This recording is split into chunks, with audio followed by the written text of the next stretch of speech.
Moving on to the Triumph Thruxton 900, much the same as the Bonneville and the Triumph America, same basic chassis, but with this particular motorcycle, we're fortunate enough to have a preload adjustment in the front forks, and that's all we've got.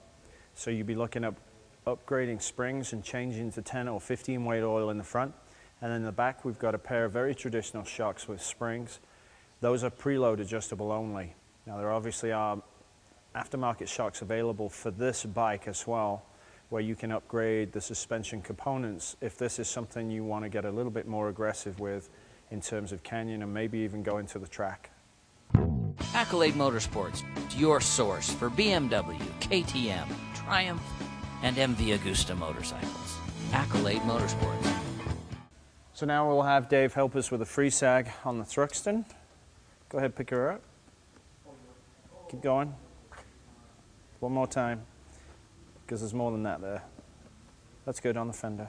Is it? Yeah. It's going to cut my fingers off. Okay, let it go.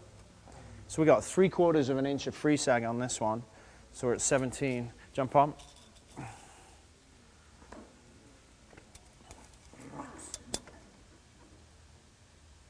So we're at 1.5 inches at about 190. So we have a little bit of preload adjustment left on the shocks. We can go a couple notches.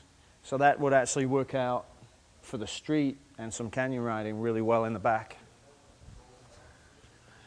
Now with the Clubman race bars, obviously the rider's much more further forward. There's a lot more weight on the handlebars, so we'll get a much better reading of sag in the front.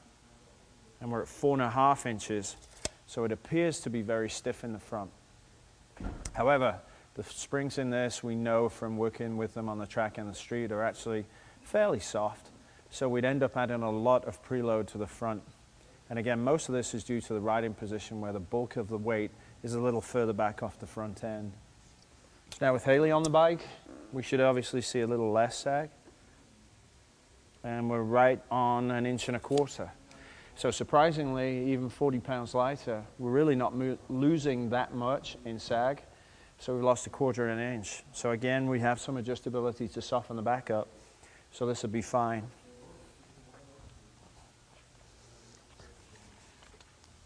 On the front, however, we're going to have, obviously, we're almost at full extension on travel at 5 inches. So we'd look at probably softening the springs up here as well as changing the oil to actually put more weight for a rider of 130 to 150 and then balance the chassis out to get a little more weight on the front wheel.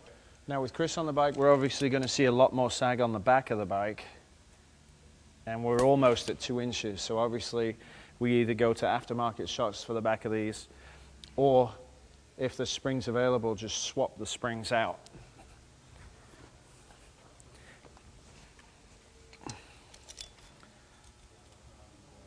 On the front, we're almost at the same measurement as Dave at 190, so we can see the weight of the bike on the back and the rider on the back is once again, like most standard bikes, affecting how much sag's in the front.